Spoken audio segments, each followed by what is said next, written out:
1 CR इन 100 days challenge के इस video number 9 में डे 9 में आपका हार्दिक स्वागत है। मैं आपका होस्ट और दोस्त SK यादव एक बार फिर से हाजिर हूं इस डे 9 की वीडियो में नेक्स्ट टास्क को लेकर, जिसमें हम अपने राष्ट्रीय NGO महासंघ के बैनर तले चल रहे हमारे प्रोजेक्ट हर हाथ हुनर हर हाथ रोजगार को साथ साथ करने का प्रयास कर रहे हैं। अगर आप वीडियो को पहली बार देख रहे हैं तो आप ध्यान रखिएगा कि चैनल पर आपको एक पूरी प्लेलिस्ट दी हुई है 1 CR इन 100 डे चैलेंज की, जिसमें आज हम 9वां दिन कंप्लीट करने जा रहे हैं। आप अगर हमारे साथ राष्ट्रीय NGO महासंघ के साथ आप इस प्रोजेक्ट पर अपने परिक्षेत्र में काम करना चाहते हैं तो इस सीरीज़ को देखना मत भूलिएगा, और इसमें डे 1 से लेकर आज डे 9 तक दिए जा रहे जो भी अपडेट्स हैं उनको कंप्लीट करना मत भूलिएगा। चलिए जी, आज के इस डे 9 में अगले टास्क की तरफ चलने से पहले मैं आप लोगों को बताना चाहूँगा कि इस चैलेंज की डे 8 की वीडियो में हमने आपको बताया कि कैसे आप अपने नेटवर्क को अपनी नेटवर्थ में कन्वर्ट कर सकते हैं, और जिसके माध्यम से हमारे संस्थान माधव जन कल्याण फाउंडेशन ने अपने इस प्रोजेक्ट को 0 रुपीस से स्टार्ट करने के बाद हमने इनिशियल इन्वेस्टमेंट जो हमारे इन्वेस्टर्स से ली, यानी कि 7 से 8 लाख रुपए जो हमने इन्वेस्ट किया, और उसके बाद इस डे 8 का जो हमारा टास्क था वो कंप्लीट करते ही हमारी वर्थ जो है वो 4 गुना तक बढ़ गई, जो कि अब करंटली 32 लाख प्लस हो चुकी है। अगर आपने अभी तक वो वीडियो नहीं देखी है तो मेरा आपसे अनुरोध है कि अभी आप चैनल पर इस वीडियो को ज़रूर देखें, जिसका स्क्रीनशॉट यानी कि जो थंबनेल है वो आपकी स्क्रीन पर अब अवेलेबल है। तो चलिए अब बढ़ते हैं डे 9 की तरफ कि डे 9 में हमें क्या करना है। चलिए जी, हमारा जो प्रोजेक्ट वर्थ है वो 34 लाख प्लस हो चुका है, राइट। अब हमें डे 9 में क्या करना है, हमें अपने बेनिफिशियरी का डाटाबेस रिकॉर्ड मेंटेन करना है। ये बेनिफिशियरीज कौन हैं? सबसे बड़ी बात, ये बेनिफिशियरीज कौन हैं?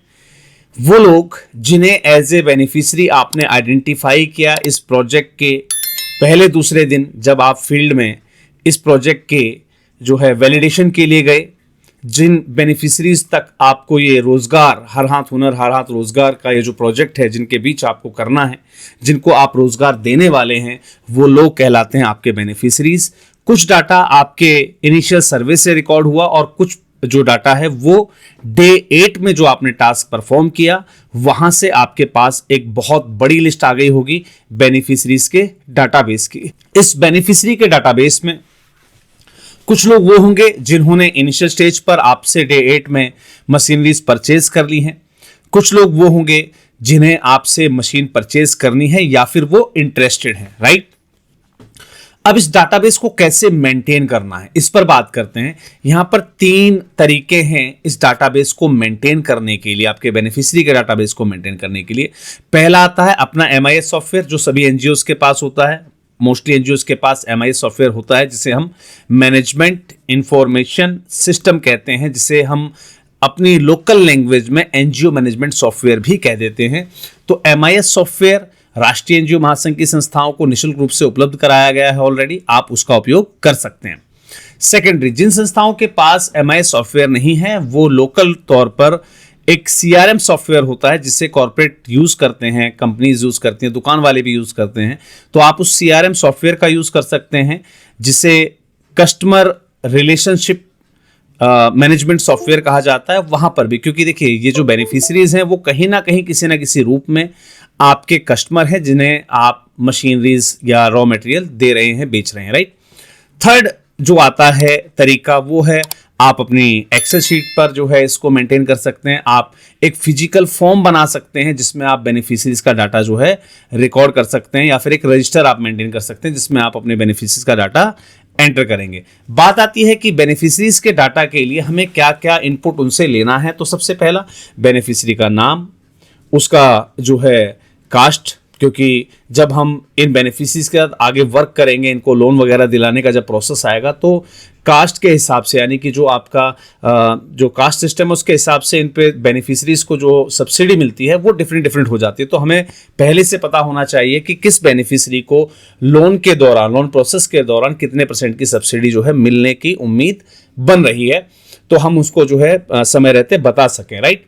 तो आपका नेम हो गया, कास्ट हो गया, उनका जेंडर यानी कि वो मेल है फीमेल है, उसमें बच्चे कितने हैं, वयस्क कितने हैं, बूढ़े कितने हैं, तो ये डाटा आपको मेंटेन करना है। देन आफ्टर उनका जो है आधार कार्ड, पैन कार्ड का अपडेट आप ले सकते हैं, उनका बैंक अकाउंट डिटेल आप ले सकते हैं, क्योंकि जब भी आप बेनिफिशरीज के डाटा को अपने किसी इन्वेस्टर के पास लेकर जा रहे हैं, तो हो सकता है आपका इन्वेस्टर जो है, आपका डोनर जो है, वो डायरेक्टली बेनिफिशरी को पैसा ट्रांसफर करे। तो ऐसे में आपके पास उसकी बैंक डिटेल, उनका कंप्लीट एड्रेस होना अनिवार्य है, और कोई भी एक आईडी प्रूफ यानी कि आधार कार्ड आप जरूर साथ में संलग्न करें, फोटो और आधार कार्ड, राइट। चलिए जी, अब बात करते हैं कि ये बेनिफिशरी का जो डाटा है उसको कलेक्ट करना, इस डाटाबेस को बनाना क्यों इंपॉर्टेंट हो जाता है। ध्यान रखिएगा, न सिर्फ केवल ये प्रोजेक्ट, यानी कि न सिर्फ अपना हर हाथ हुनर हर हाथ रोजगार का प्रोजेक्ट, बल्कि आगे आप किसी भी प्रोजेक्ट में काम करते हो वहां पर बेनिफिशरी का जो डाटाबेस है वो बहुत ज्यादा इंपॉर्टेंट हो जाता है। और इसकी इंपॉर्टेंस क्या होती है, चलिए अब उस पर हम थोड़ा सा जो है मैं आपको बता देता हूं, उसमें थोड़ी सी क्लैरिटी मैं आपको दे देता हूं कि एक्चुअल में ये जो डाटाबेस है वो क्यों इंपॉर्टेंट आपके लिए हो जाता है। सबसे पहला, कभी भी आप CSR फंडिंग के लिए जाते हैं या गवर्नमेंट ग्रांट के लिए जाते हैं, तो ऐसे में अगर आपके पास बेनिफिशरी का डाटा है तो आपका जो केस है वो बहुत ज़्यादा मजबूत जो है तैयार होता है, और उसे अपने केस को मजबूत तैयार करने में आपको पूरी हेल्प मिलती है अगर आपके पास बेनिफिशरीज का डाटा अवेलेबल है। तो जैसे कि सटीक संख्या में लाभार्थी है ना, उदाहरण के लिए इतनी महिलाएं, इतने युवा, इतने ग्रामीण उद्यमी, इस प्रकार से आप ये अपने बेनिफिशरीज को दिखाकर आप प्रमाण के साथ अपना प्रस्ताव दे सकते हैं कि आपका जो काम है वो वास्तव में जमीनी स्तर पर संपादित किया जा रहा है। तो आगे इस प्रोजेक्ट के लिए जब भी हम CSR ग्रांट अप्लाई करेंगे, गवर्नमेंट ग्रांट के लिए अप्लाई करेंगे, लोन के लिए अप्लाई करेंगे, बहुत सारी चीजों के लिए अप्लाई करने वाले हैं इस 1 CR in 100 डेज चैलेंज के अंदर, तो इस प्रोसेस के अंदर ये डाटाबेस बहुत काम आने वाला है। चलिए जी, बात करते हैं नेक्स्ट स्टेप की। इंपैक्ट रिपोर्ट आसानी से बनाई जा सकती है। ध्यान रखिएगा, कितने लोगों ने मशीनें ले ली हैं, कितनों ने व्यवसाय शुरू कर लिया है, कितने लोगों का कितना टर्नओवर हुआ, ये सारे आंकड़े डाटाबेस से तुरंत निकल कर आएंगे, और CSR कंपनियां या अन्य सरकारी विभाग जो भी है वो सब आपसे यही डाटा मांगते हैं, राइट। दोबारा फंडिंग मिलने की संभावनाएं बढ़ जाती हैं। दोबारा फंडिंग कैसे, जो डोनर या CSR जो है कंपनी आपको पहले से फंडिंग दे चुकी है, इन्वेस्टर आपके ऊपर इन्वेस्ट कर चुका है, उन्हें आप डाटाबेस दिखाकर कह सकते हैं कि भाई पिछले काम में आपके सहयोग से हमने इतने लोगों को जो है आत्मनिर्भर बनाया, अब अगले चरण में हम इतने लोगों को आत्मनिर्भर बनाना चाह रहे हैं ना, इतने लोगों को हम रोजगार देना चाह रहे हैं। तो इसमें आपकी जो डोनेशन अपील है, इन्वेस्टिंग अपील है, CSR अपील है, फंडिंग अपील है, वो प्रभावित होती है और उस पर बहुत बड़ा प्रभाव पड़ता है। उसमें फंडिंग मिलने की जो संभावनाएं हैं वो भी बढ़ जाती हैं आपकी, राइट। चलिए जी, अब बात करते हैं नेक्स्ट बेनिफिट की। लाभार्थी को तुरंत नई जानकारी या ऑफर आप पहुंचा सकते हैं अगर आपके पास लाभार्थी का डाटा है तो।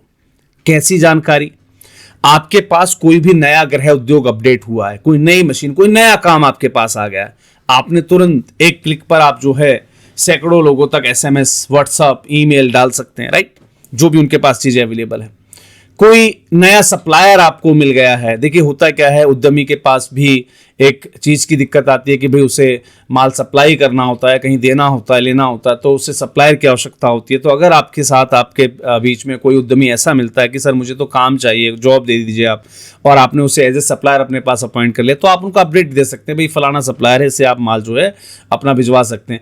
कोई नया ऑर्डर आपको मिल जाता है। जब भी हम हमारे पास डिफरेंट जो है घरेलू उद्योग हैं, उससे संबंधित हमारे पास काफ़ी सारे प्रोडक्ट प्रोडक्ट जो है वो रेडी हो रहे हैं, बहुत सारे उत्पाद तैयार हो रहे हैं हमारे पास, तो उस उत्पादन से संबंधित अगर आपके पास कोई ऑर्डर आता है तो आप 1 क्लिक पर जो है सबको मैसेज डाल सकते हैं कि भाई जैसे आपके पास डाटाबेस है, आपको पता है कि हमारे इतने उद्यमी जो है वो मोमबत्ती बना रहे हैं, इतने उद्यमी जो हमारी अगरबत्ती बना रहे हो, आपके पास कोई बल्क ऑर्डर आ जाता है तो आप उस कैटेगरी को एकदम मैसेज डाल सकते हैं, भाई हमें इतना जो है मटेरियल या इतना माल जो है हमें इस समय तक तैयार चाहिए, हमें उसको फलानी जगह देना है इस रेट में।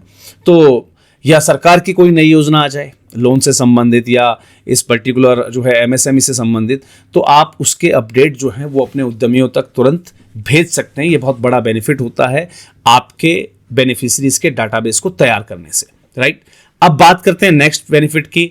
आप फॉलोअप ले सकते हैं, आप अपनी सक्सेस स्टोरीज जो है बना सकते हैं, यानी कि सफलता की जो कहानियां होती हैं उनको आप जो है कलेक्ट कर सकते हैं। तो इस डाटाबेस से आपको पता लगेगा कि कितने लोग कमाना शुरू कर चुके हैं। वीडियो मंगाकर, फोटो मंगाकर आप असली जो है केस स्टडी बना सकेंगे, जो कि आपके आने वाले जो इवेंट है या फंडिंग प्रपोजल है उसमें बहुत काम आएंगी, राइट। चलिए जी, नेक्स्ट बेनिफिट की हम बात कर लेते हैं। यहां पर हमें एक और बेनिफिट मिलता है इस पर्टिकुलर डाटाबेस से कि नए प्रोजेक्ट के लिए टारगेट ग्रुप जो है आपका वो तुरंत तैयार हो जाता है। आपको जब भी अगला जो है मेला लगाना हो या इस प्रकार का जो है डेमोन्स्ट्रेशन देना हो या इस प्रकार की आपको जो है कोई भी प्रदर्शनी लगानी हो, ठीक है, कोई नई ट्रेनिंग चलानी हो या नई मशीन लॉन्च करनी हो, है ना, तो आपको पहले से तैयार उद्यमी मिल जाते हैं जिन्हें आपको दोबारा खोजने की आवश्यकता नहीं पड़ती है, राइट। नेक्स्ट बेनिफिट की बात करते हैं। एनजीओ की विश्वसनीयता बढ़ती है। ध्यान रखिएगा, आपके पास अगर आपके बेनिफिशरीज का डाटा है, आपके पास आपके हर लाभार्थी का नाम, फोटो, आधार, मोबाइल नंबर, गांव, व्यवसाय, इस प्रकार का पूरा डाटा, मशीन कौन सी है, उसके पास क्या काम कर रहा है, अगर इस प्रकार का डाटा आपके पास है तो एक फंडिंग एजेंसी के नज़र में आपके एनजीओ की विश्वसनीयता बढ़ जाती है और आपका जो प्रोफेशनल इमेज है वो उसकी नज़र में क्रिएट हो जाती है। यानी कि जो फंडिंग एजेंसी है वो आप पर पूर्ण रूप से भरोसा कर सकती है, क्योंकि आपने एक प्रोफेशनल वे में आप अपने प्रोजेक्ट को ड्राइव कर रहे हैं, राइट। चलिए जी, बात करते हैं नेक्स्ट बेनिफिट की कि लंबे समय तक आपके जो है संबंध बन जाते हैं आपके बेनिफिशरीज से, आपके डोनर से या आपके इन्वेस्टर से। ये लॉन्ग टर्म रिलेशनशिप में बहुत काम आती है आपकी डाटाबेस की ये जो मुहिम है। आगे चल के कोई उद्यमी है, उसने अच्छा काम किया, उसे आप अपने ब्रांड एम्बेसडर के रूप में जो है आप प्रदर्शित कर सकते हैं, कहीं भी आप अपॉइंट कर सकते हैं, है ना।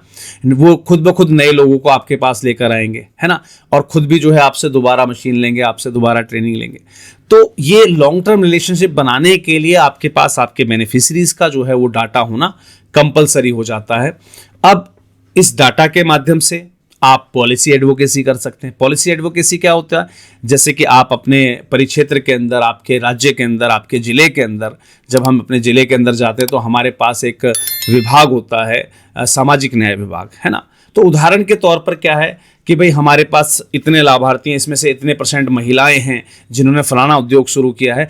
आप इस प्रकार के डाटा से सरकार को घरेलू उद्योग जो नीति है उसमें बदलाव का या उसमें किसी भी प्रकार के अमेंडमेंट का आप जो है सुझाव दे सकते हैं।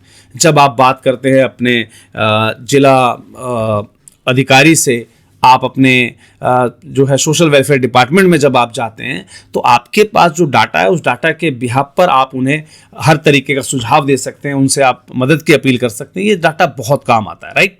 चलिए जी, अब बात करते हैं इस डाटाबेस के एक और बेनिफिट की। ये आपकी इंटरनल मॉनिटरिंग और आपके प्रोजेक्ट में सुधार को बहुत आसान बना देता है।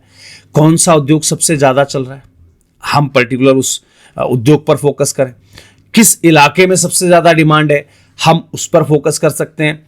किस मशीन की सबसे ज़्यादा बुकिंग हुई, हम उस पर ध्यान दे सकते हैं या उसको और मॉडरेट कर सकते हैं, राइट। या उस उद्योग को हम कैसे और ज़्यादा बेहतरीन बना सकते हैं, ये सारी बातों का आपको पता लग जाएगा, जिससे आपका जो अगला कार्यक्रम है, नेक्स्ट जब आप कोई प्रोग्राम करते हैं, उसको आप बेहतर तरीके से प्लान कर पाएंगे। तो ये थे कुछ बेनिफिट्स जो आपको मिलते हैं आपके इस बेनिफिशियरी डाटा कलेक्शन वर्क से। ये आपको जरूर कर लेना है, क्योंकि आप डे 8 में अपना प्रोग्राम कर चुके हैं, तो आपके पास अब डाटाबेस अपडेट हो जाना चाहिए। तो get ready to share updates through WhatsApp group, आप व्हाट्सएप ग्रुप क्रिएट कीजिए। आप व्हाट्सएप पर ब्रॉडकास्ट के माध्यम से मैसेज डालिए। ब्रॉडकास्ट का ध्यान रखिएगा सिर्फ कि बेनिफिशियरी यानी कि जिसके पास भी आप ये मैसेज डालने वाले हैं वो बेनिफिशियरी के पास आपका कॉन्टैक्ट सेव होना चाहिए, तो ही ब्रॉडकास्ट में मैसेज आपका चला जाएगा। आप व्हाट्सएप चैनल क्रिएट कर सकते हैं, आप टेलीग्राम का जो है ग्रुप क्रिएट कर सकते हैं, राइट। आप वाया कॉल या SMS भी आप ये अपडेट्स भेज सकते हैं। बशर्ते ये ध्यान रखिएगा कि जब भी आप ये डाटाबेस रेडी करें तो इस डाटाबेस में आपके प्रोग्राम में सिर्फ और सिर्फ बेनिफिशरीज ही नहीं आए थे, आपके प्रोग्राम में इन्वेस्टर भी आए थे, आपके प्रोग्राम में डोनर्स भी आए थे। तो डोनर्स या इन्वेस्टर का जो डाटाबेस है वो सेपरेट रखना है आपको, और बेनिफिशरीज का डाटा आपको जो है वो सेपरेट कर लेना, उनके ग्रुप्स अलग अलग बना लेने हैं, जिससे कि आप उनको अलग अलग अपडेट्स जो है वो दे सकें।